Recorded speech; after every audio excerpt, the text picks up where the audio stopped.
Assalamualaikum warahmatullahi wabarakatuh. Alhamdulillahirabbil alamin wassalatu wassalamu ala asyrafil anbiya'i wal mursalin wa ala alihi wa sahbihi ajma'in. Amma ba'd. Rabbi shrah li sadri wa yassir li amri wahlul 'uqdatam min lisani yafqahu qawli. Alhamdulillahirabbil alamin.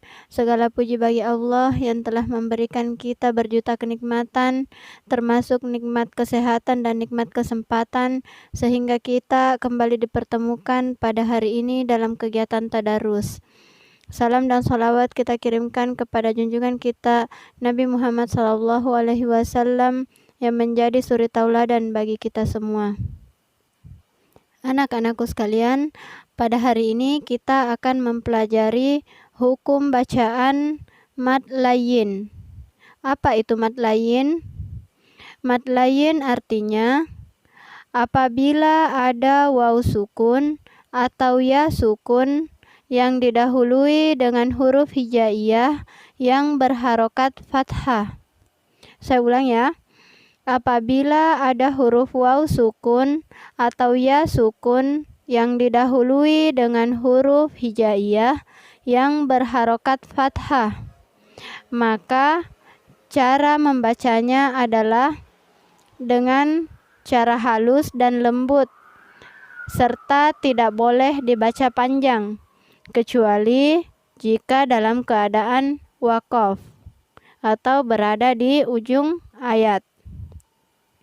Nah, seperti apa contohnya? Untuk huruf waw sukun, contohnya misalnya au ma malakat.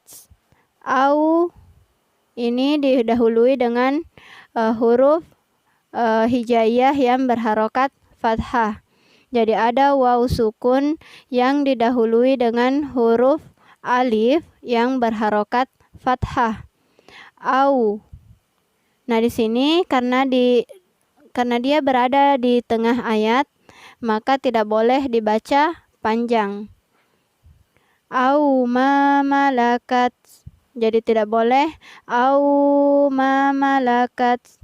Tidak boleh dibaca panjang. Kemudian contoh selanjutnya untuk huruf waw. Yusqawna. Yusqawna. Jadi tidak boleh panjang ya.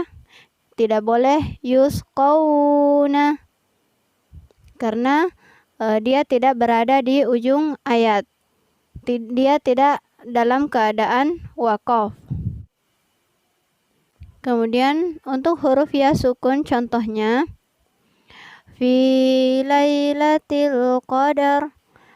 Pada lafaz lailati ada huruf lam yang berharokat fathah, kemudian diikuti dengan huruf ya sukun. Maka cara membacanya tadi tidak boleh dibaca panjang karena dia berada di tengah ayat. Fi lailati. Jadi tidak boleh panjang ya, tidak boleh lailati karena dia bukan di ujung ayat atau tidak dalam keadaan waqaf. Fi lailatil qadar. Kemudian contoh selanjutnya ya sukun aro'aita. Aro'aita. Nah, di sini ada huruf hamzah yang berharokat fathah, kemudian diikuti dengan huruf ya sukun. Tidak boleh dibaca panjang ya karena dia berada di tengah ayat. Aro'aita. Tidak boleh aro'aita.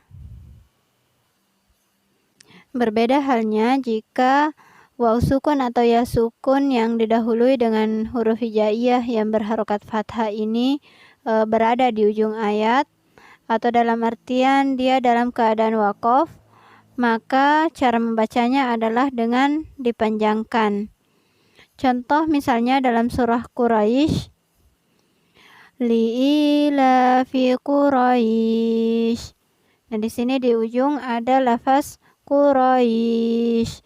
Ada huruf ro yang berharokat fathah, kemudian diikuti dengan huruf ya sukun dan berada di ujung ayat atau dalam keadaan waqaf, maka cara membacanya adalah dengan dipanjangkan. Li'ilafi Quraisy ilafihim rihlatash syita'i was-shayf.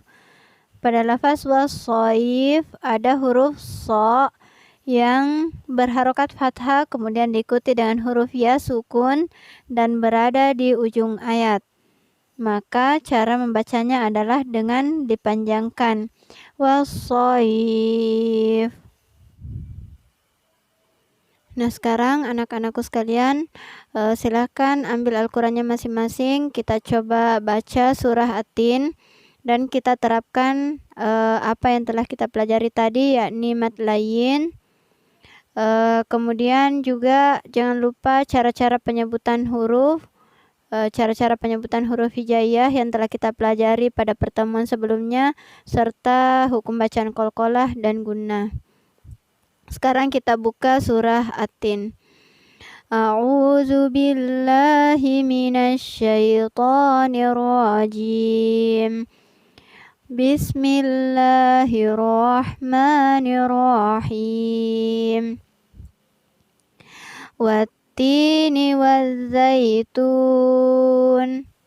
Nah, di sini ada hukum bacaan mad layyin ya. Pada lafaz wazzaitun ada huruf zai yang berharokat fathah kemudian diikuti dengan ya sukun dan dia berada di tengah ayat, maka tidak boleh dibaca panjang, tidak boleh wazzaitun, tapi yang benar adalah wazzaitun. Wattini wazzaitun wa turi sinin. Nah, di sini yang perlu diperhatikan hanya pada penyebutan hurufnya ya. Wa turi ada huruf to. Kemudian sinin ada huruf sin. Kemudian ayat selanjutnya wa hadzal baladil amin. Yang perlu diperhatikan juga adalah penyebutan hurufnya. Pada wahazal ada huruf H tebal ya. Kemudian amin menggunakan huruf alif. Wahazal baladil amin. Laqad khalaqnal insana fi ahsani taqwim. Nah, di sini ada beberapa huruf qalqalah ya. Ingat kembali yang telah kita pelajari pada pertemuan sebelumnya. Pada lafaz laqad, kemudian khalaqna, kemudian taqwim. Tsumma radadnahu asfala safilin. Nah, ingat kembali pada lafaz summa ada mim bertasydid. Berarti berlaku hukum bacaan gunnah, yakni dibaca mendengung dan ditahan selama 2 harokat. Summa radadnahu. Kemudian pada lafaz radadnahu ada hukum bacaan qalqalah karena ada huruf dal yang bersukun. Summa radadnahu asfala safilin. Illal ladzina amanu wa amilus solihati falahum ajrun ghairu mamnun. Pada lafaz wa amilu menggunakan huruf ain ya. Kemudian solihati menggunakan huruf shad, kemudian ha tipis. Kemudian falahum menggunakan huruf ha tebal. Kemudian ajrun kembali berlaku hukum bacaan qalqalah. Ada huruf jim yang bersukun, ajrun. Kemudian pada lafaz wairu, nah di sini berlaku hukum bacaan mad layyin. Ada huruf ghain yang berharokat fathah yang diikuti dengan huruf ya sukun. Ghairu illallazina amanu wa amilus solihati falahum ajrun ghairu mamnun. Fama yukadzibuka ba'du biddin. Nah, di sini yang perlu diperhatikan adalah penyebutan hurufnya. Pada lafaz yukadzibuka menggunakan huruf kaf dan huruf zal. Yukadzibuka. Kemudian pada lafaz ba'du ada huruf ain bersukun. Fama yukadzibuka ba'du biddin. Alaisallahu biahkamil hakimin. Nah, di sini pada lafaz alaisa berlaku hukum bacaan mad layin karena ada huruf lam yang berharokat fathah kemudian diikuti dengan huruf ya sukun dan berada di tengah ayat, maka tidak boleh dibaca panjang. Alaisa, jadi kurang tepat jika dibaca alaisa. Kemudian pada lafaz Allahu menggunakan ha tebal. Kemudian lafaz biahkami menggunakan ha tipis dan huruf kaf.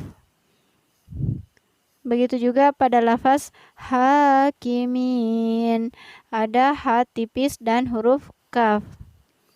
Alaisallahu biahkamil hakimin.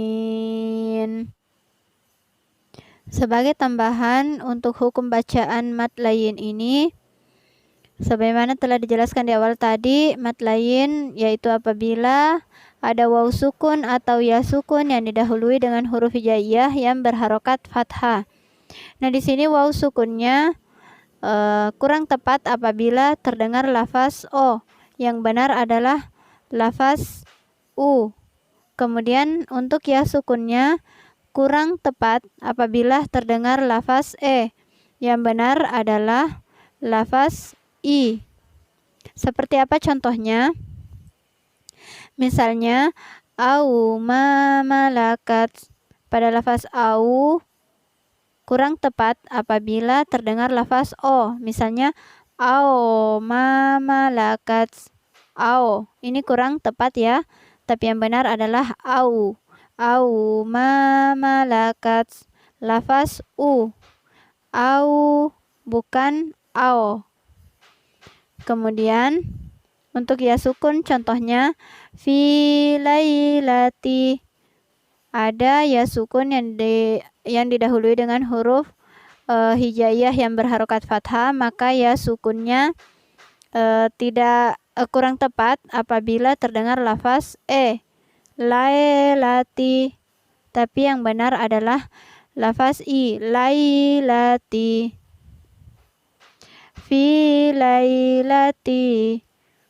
Jadi perlu diperhatikan tadi ya cara membacanya. Bukan o pada waw sukun dan bukan e pada ya sukun. Bukan ao, bukan lae, tapi au dan lai.